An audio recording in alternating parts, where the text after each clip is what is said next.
Hello everybody, it's your Prof Chop and we're back again with another TierZoo video. We got a new one, baby, a new one, the snake tier list. Let's go, y'all. I haven't seen a TierZoo video in a while. I miss these. Oh shit, bro.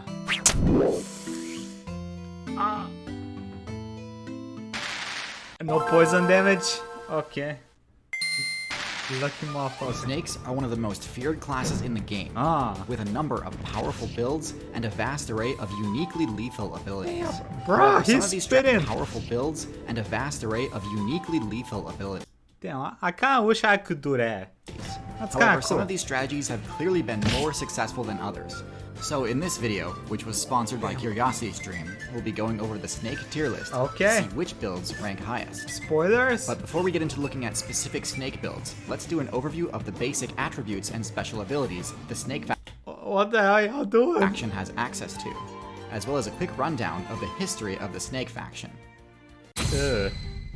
So, snakes are one of the newer factions in the game, joining the game's roster during the latter part of the Mesozoic expansion. They began as a niche offshoot of the lizard faction that was specifically adapted to burrowing gameplay. Okay. And in order to best min-max... Bro, why? Oh, am I the only one that sees it? Hey, come on. Hey, bro.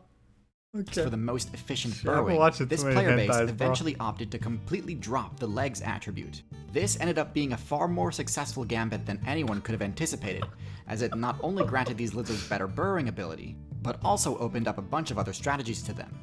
Damn, bro. While the snake build first hit the scene during a metagame dominated by dinosaurs, Damn, he fast as hell. they didn't become a huge threat in the meta until after the main dinosaur powerhouses were banned in the KT balance getting patch. clapped before During this that. chaotic post-ban wave meta, snake players experimented with some crazy builds, including the giant Titanoboa build. But while Titanoboa's giant Yeah, we've seen a couple of movies of that, huh? size granted it short-term success, I think the strategies that the snake player base went on to specialize in are even more effective. Fast forward to today's meta, and snakes are one of the most successful predator factions in the game, owing this success to a handful Damn, of powerful, girlfriend. unique abilities. The most obvious of these is slithering, the snake's unique mobility option that it gained in exchange for losing its legs. At first glance, this might seem extremely limiting, as snakes cannot jump and move more slowly than they would if they could run. Wait, And while those can they go up hills by slithering? are significant limitations, the ability to slither does open up a lot of other options to snake mains. Rather than jumping over barriers, snakes can oftentimes find a way to slither through them. This gives snakes access to a lot of areas of the map that are normally much more difficult to access, and means things like dens, nests, and other player-constructed bases are often less effective at keeping snake players out, which makes them one of the best classes at spawn. Bro, yeah, you can't spawn kill, bro, that's fucked up. Slithering also allows a comparatively large build to remain very close to the ground and benefit from the stealth bonus of even the shortest grass and foliage. Despite not having claws, snakes make for highly effective climbers, making it very difficult to ever truly get out of reach of a snake. Bro, Still, as a rushdown option, slithering tends to be too slow to reliably catch up to other players. So while snakes may not have the ability to chase you down, they've spec'd their movement kit to ensure that nowhere is ever truly safe from them, and if you let your guard down, they'll be poised to capitalize on that. A snake's basic strike is a little on the weak side for such a dangerous predator. Their bites can't deal that much. Was that a frog on top of a snake that is about to bite a turtle? What? Damage on their own and are easily blocked by armor. Damn. It's for this reason that snakes tend to spec into various venom effects to infuse their bites with. Snake venom can have a variety of status effects, which we'll get into more as— Am I the only one that's kind of afraid that that dude was taking out the snake venom without using any sort of gloves or protection? Like, my god, I can probably kill your ass. progress through the tier list, but in general, venom greatly increases the damage potential a snake can deal with its bite. Without this, many snakes would have no means of defense and would be completely helpless when caught out in the open. Instead, snakes are one of the most feared classes in the game. But which snakes should be feared the most? For that, let's get into the tier list. Let's go, cobras and stuff, right? I know like 5 snakes, okay? There's like cobras, there's like water snakes that I don't think they got venom, so they're probably kind of doo-doo, right? So the lower tiers on this list contain members of the snake faction known as colubrids. This is the largest group of snakes and contains almost every snake build in the game, except for the ones you're actually afraid of. Garter Starting snake. at the very bottom of this group, we have the garter snake, one of the garter. weakest snake builds in the game. Data miners are actually unsure whether or not this build is venomous, but if it is, it's some of the weakest venom in the game. And with no other offensive abilities, the garter snake essentially only has favorable matchups against things far smaller than it, like frogs and mice. Because they're so vulnerable, garter snake players love to attack aquatic targets like tadpoles and small fish. But they have no actual abilities that synergize with this playstyle, nor is it a particularly good swimmer, and therefore takes on considerable risk when they venture into the water. Garter snakes are also caught in an endless loop of wasting a ton of evolution points, evolving extreme toxin resistance to the poison of a specific newt build. This isn't very efficient, but I guess the garter snake needs to preserve its few favorable matchups. Wait, I was expecting it to jump up and eat its ass. It didn't eat its ass. Come Next on, bro. in F tier we have the racer snake. This is a snake build that put an above average number of evolution points into mobility, making it one of the fastest snake builds in the game. Damn, boy. That's not really saying a lot given that snakes tend to have pretty poor movement speed. But credit where credit is due, this does give them a much better chance of dashing into cover when under attack. Unfortunately, as with a lot of mobility-centric builds, this alone isn't enough to make them competitively viable. In fact, even with their above-average when you piss off your girlfriend, slithering speed, they're usually still too slow to chase down many of their preferred attack targets. They're also worse climbers than most snakes, making them one of the few snakes that can be countered by simply climbing out of reach. In almost all cases, a snake's worst matchup is against birds, and unfortunately for the racer snake, speed usually isn't much use against a surprise aerial attack. Their lack of practical applications for their signature abilities plants them firmly in F tier for me. Damn. Vine snake. Yo, this dude looking kind of... Bro, you... Damn. That's some good stealth, though. That is some good stealth. On the tier list, we have the vine snake. Now, there are many highly effective arboreal snake builds, and all things considered, the vine snake isn't terrible. It's got great stealth and is an excellent climber. But I mean, just look at this thing. With the lowest HP and defensive stats of any snake, this build folds to absolutely any attack. Vine snakes entrust their survival to their above-average stealth stat, but if that fails and the vine snake is discovered, they resort to intimidation. Really? Their intimidation tactic consists of sticking out their brightly colored tongue as a warning. Wait, where the hell are its teeth? Is this like a grandpa snake? Where your teeth at, bro? Much like with the blue-tongued skink, I don't consider this to be a particularly effective defensive display, especially when this warning is backed by some of the weakest venom in the snake faction. Definitely not F tier due to its decent camouflage, but with nothing else going for it, it's stuck in D tier. Okay, what else is here? Tiger Keelback. Next in D tier, we have the tiger. Hey, bro, how you gonna have one of the coolest ass names in the world and be D tier? Tiger Keelback, bro. That sounds like a wrestler name. This snake build breaks the mold when it comes to toxic strategies in well. snakes, as rather than dumping all of its evolution points into venom, the keelback also allocates Hey, bitch, what the hell is up with your nail? Jesus Christ. some of its resources into becoming poisonous, meaning that they can inflict the toxic status effect both when dealing damage and when taking damage.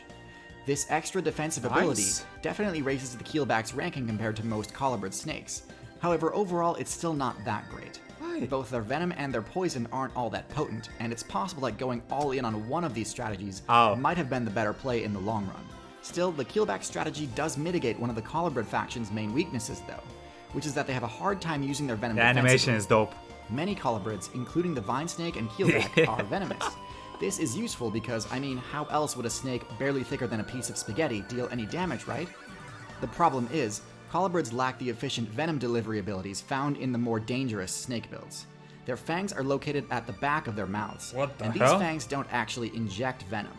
The venom is just kind of part of their saliva, so to deal any damage with it, they need to really chew on their target for a good chunk of time. As you might expect, this makes individual strikes from most venomous colobrids quite harmless, as they don't contain much venom per hit, and they also can't really use their fangs unless they get a really By the way, what the hell is that animal that they're biting? That thing is cute as hell. What is that?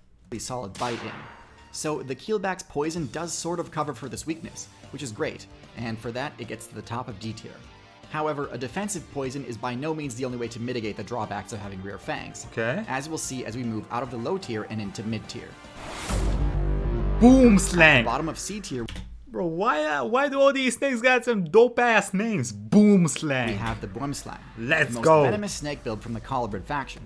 This snake kind of just does everything the vine snake does, but better. Ooh. It's an excellent climber and has great camouflage. Looks bigger. It also packs a devastating bite with extremely overpowered venom for its tier in terms of potency. And while it does have rear fangs, they're significantly larger than most colubrids. But its best adaptation is that the Bwemslang can open its mouth far wider than most snakes, allowing it to deliver a venom-infused bite in spite of the unfavorable location of its fangs. This allows the Bwemslang to go toe-to-toe with high-tier builds like the chameleon, as well as let it use its potent venom as a defensive threat rather than solely just a hunting tool. Now, obviously this is still... Why does that look so... that don't look right, bro. That looks like some beta stuff. Like the word is a beta far mode. from ideal. Its venom is quite slow acting, making it not that useful when under attack. In my opinion, the Bwemslang is the perfect example of a snake that really just needs 1 or 2 more buffs to be a high tier build. Okay. But in its current state, it just doesn't quite get there. King At Snake. the top of C tier, we have our last member. Bro, we got a Final Fantasy final boss, and it's in like where we at? C. Of the Colibri faction, the King Snake. The King Snake is a large snake build with no venom-based abilities. Oh. Instead, this is the first Constrictor build on our list. Oh. Constriction is a type of grappling attack that, when properly executed, results in a guaranteed KO, even on extremely large targets. Its main drawback is that this attack strategy is highly vulnerable to disruption.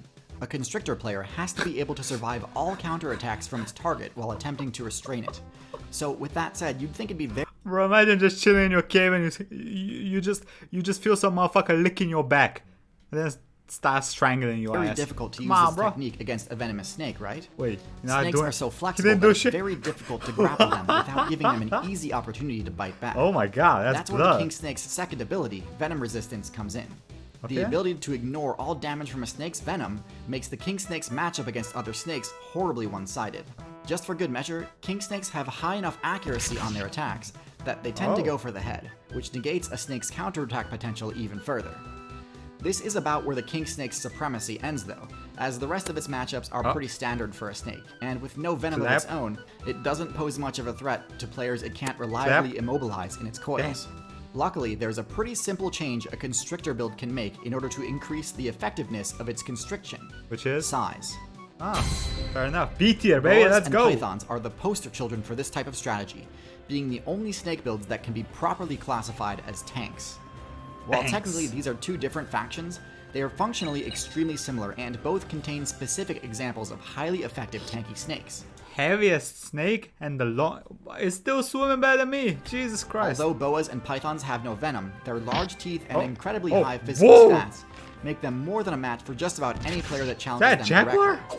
With their thick scales and huge size, it's very difficult to defeat one of these in a 1v1 quickly. Their ability to tank a lot of hits during a fight means that even extremely powerful builds like the tiger are in for quite an uphill battle if they choose to stand and fight. This motherfucker just... They can kill that. Statted builds with high defense and DPS, like the crocodilian factions, are easily overcome with brute strength once a boa or python uses their piercing fangs and powerful coils to trap them in an infinite grab combo. Drawbacks to the constriction strategy are vulnerability to third-party attacks and the immense cost of failed kills.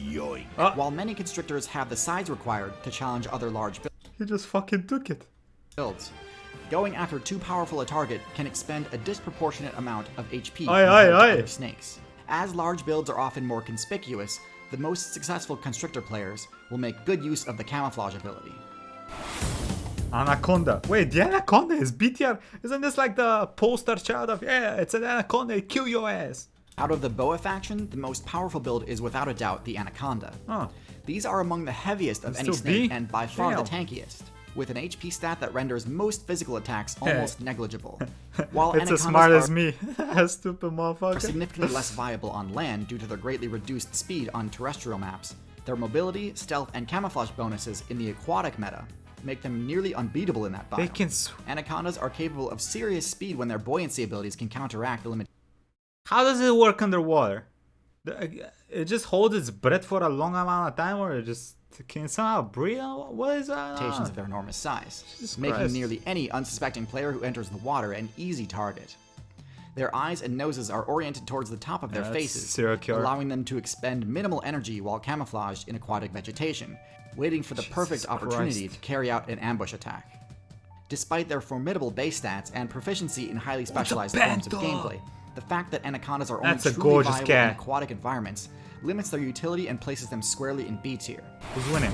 Who's winning there? The most competitive build in the Python faction is the Burmese Python. While many snake builds are competitively viable only on certain maps that suit their specialized abilities. Is that the snake version of drawing dicks? Is that what it's doing? What are you doing, bro? What are you doing? Burmese pythons fit into more of a jack-of-all-trades playstyle and have sufficient mobility in aquatic, terrestrial, and arboreal biomes, in spite of their large size. Okay. Burmese pythons are therefore excellent generalist builds, and as seen with many other generalists, they've been causing serious disruption in servers that they weren't meant to be spawning in. Burmese pythons have totally destabilized the meta of the Florida Everglades. Decrease of 90... Wait, let's see that again, bro. Decrease of 98.9 and 87.5 for opossum and bobcat observation. Jesus Christ. Pythons have totally destabilized the meta of the Florida Everglades, due mostly to the python's extremely one-sided matchup against non-social mammal builds, and a lack of the type of builds that normally keep the python player base in check. It's monkey population. Now, thankfully, the current top tier of the Everglades is quite capable of defeating or repelling a python in single combat. But because the alligator's dominance is restricted to the aquatic zones, pythons essentially have complete control of the arboreal zone, which has led to a drastic reduction in players running mammal builds like the rabbit, raccoon, fox, and bobcat. While Burmese pythons come in at the top of B tier due to their versatility, their low speed stat and lack of venom makes higher tier snakes much more viable choices for most gameplay styles. Bro, I didn't know snakes were this OP. While some snake builds in lower tiers can use the venom skill, placement in A tier or higher rides almost exclusively on choosing to dump a majority of evolution points into maximizing venom efficiency and delivery methods. Members of the Viper class dominate the A tier. Among the most feared builds in the game, Vipers have a variety of special offensive and sensory skills that help compensate for their generally low defense stats. Scary motherfucker. Their long, hollow fangs are placed at the front of their mouths and can pierce most armor to deliver lethal doses of venom. But one drawback to the flesh-destroying hemotoxins used by most builds in this group is that they can take a while to immobilize players. Most Viper builds also spec into the infrared heat sensing ability, making them extremely powerful nocturnal ambush attackers and compensating for their lack of speed. Some members of the Viper faction tack on tail adaptations too, for access to the intimidation and luring abilities, but these perks are minor compared to their raw offensive potential. Kaboon. Coming in at the bottom of A tier are Kaboon Vipers, combining the highest defense stat of any venomous build, with near unbeatable stealth and an incredibly high strike speed. Despite their bulky appearance, Kaboon Vipers are almost invisible to spot during gameplay, and are notorious for destroying unsuspecting players due to the sheer volume of venom delivered during an attack, despite their relatively underpowered toxicity compared to other Vipers. With the longest fangs of any Viper, they can deal significant physical piercing damage, in addition to any toxic effects caused by the venom. They conserve energy by remaining... Why does it still have foreskin on the right fang? By the venom. That's weird, bro. They conserve energy by remaining motionless when not in combat, and are rather difficult to provoke into unnecessary confrontation. While Kaboon Vipers are an excellent choice for ambush-based play in jungle maps, their lack of versatility and low aggression means they can be easily that one has already swallowed something. Cottonmouths rank slightly higher in A tier due to their rare ability to use the skill set of the Viper class effectively in the aquatic realm. As the only Viper build in the game with aquatic adaptations, their potent venom and fishhook-shaped fangs make them incredibly effective at farming out fish and frog players for easy XP. That's a big fish. Into the caudal luring ability at lower levels, allowing them to quickly become competitive and shed this ability at higher levels in favor of better camouflage. Cottonmouths are also relatively tanky and escape many combat situations by using intimidation tactics. Their dominance in aquatic maps makes them able to occasionally overcome more competitive generalist builds, but this is limited by... What? Why is he just standing there getting his head actually swallowed by another person?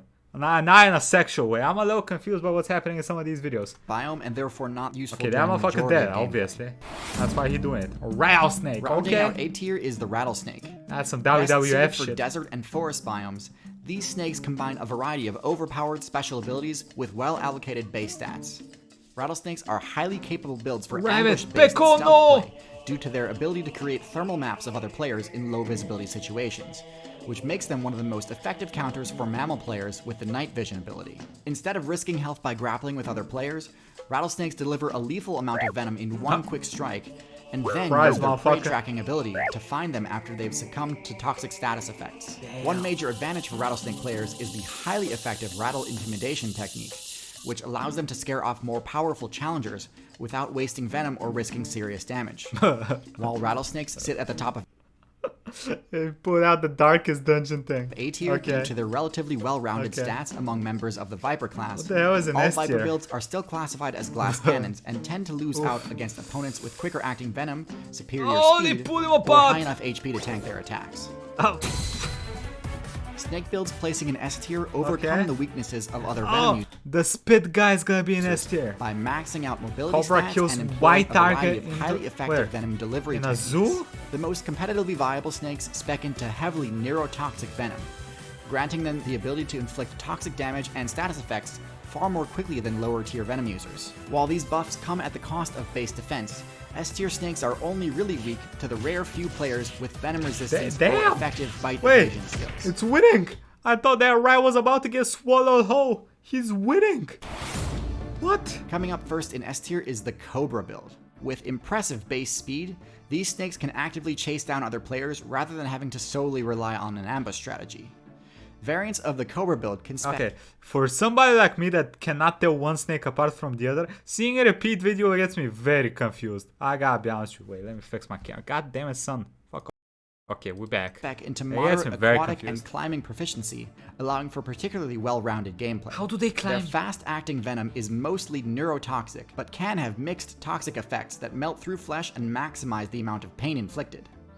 Even elephant players, the tankiest terrestrial build in the entire game, can be taken down by the ridiculous amount of sheer toxic damage inflicted by a well-placed bite. While all Cobra builds have forward-placed fangs to maximize venom delivery, spitting Cobra players can use the only ranged attack in the entire snake class by spraying venom up to 2 meters through holes at the front of their fangs. This move has high accuracy and can permanently blind other players when used effectively. Cobra builds advertise their power by using a unique hood modification, intimidating the vast majority of players away from trying to challenge them in the first place. With enough offensive capabilities to take on an entire team of attackers at once, it's no question that Cobras are one of the most competitively viable builds. These motherfuckers are brave as hell. In the snake faction. Wait. Next in S tier. The sea snake is S tier? What? I swear to God, I thought these motherfuckers will be D tier for sure. Are sea snakes. With full aquatic adaptations and special underwater sensory skills, these builds can access hard-to-reach areas to demolish even the most competitive fish players. Their fangs are relatively small compared to the closely related Cobra builds, but this works in conjunction with a special attack style. Their venom is some of the deadliest in the game, but causes almost no pain, meaning that these motherfuckers are venomous? I thought they don't do stuff. Other players may not even know they've been hit before fatal toxic damage sets in. While they are effective at using trickster tactics to take down enemies, sea snake players can also hunt in teams to capitalize on their own offensive potential and compensate for their low individual HP. This build does have a bit of a high skill floor though, and inexperienced players may struggle at playing around the sea snake's defensive weaknesses. The sea snake build has a unique playstyle that can be hard to master, but with the ability to 1v1 eels and win, this build sits at the top for those who enjoy a challenge. Black Mamba. The final build on this tier list is the black. It's Kobe. Only weakness helicopters. Oh, I'm sorry. That was bad. That's bad. Mamba. It's okay though. With incredibly overpowered base stats for their class, including ridiculous damage and speed, the Black Mamba is by far the most competitive snake, both in terrestrial and arboreal combat situations. Damn. Their speed isn't just with respect to movement. The lethal venom of the Black Mamba takes effect extremely quickly, and can decimate enemies of any size due to the high dose delivered in each bite. Black Mamba venom imposes a variety of neurological status effects, including respiratory failure and vision loss, making them one of the most feared opponents in direct combat.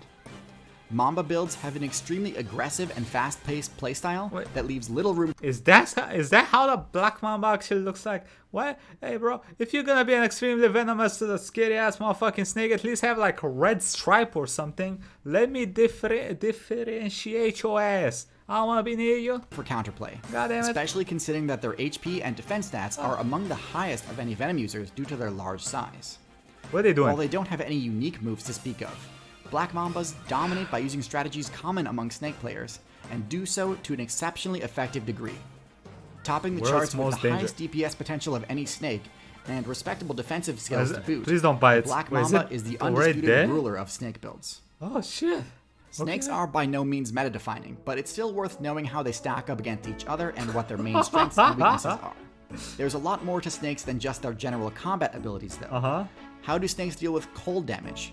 How can snakes climb trees so easily without claws or contacts? That's a good question. How? If you're really interested in knowing all the ins and outs of the snake build, I highly recommend checking out this video sponsor, Curiosity Stream. They have this excellent documentary called The Secret Lives. Okay, fair enough. Okay, fair enough. Okay, well, I didn't know shit about snakes. Now I know shit about snakes, so I'm afraid. Listen, I told y'all the ocean is evil, water is scary. Y'all didn't believe me. Look, one of the most dangerous snakes in the world in the ocean.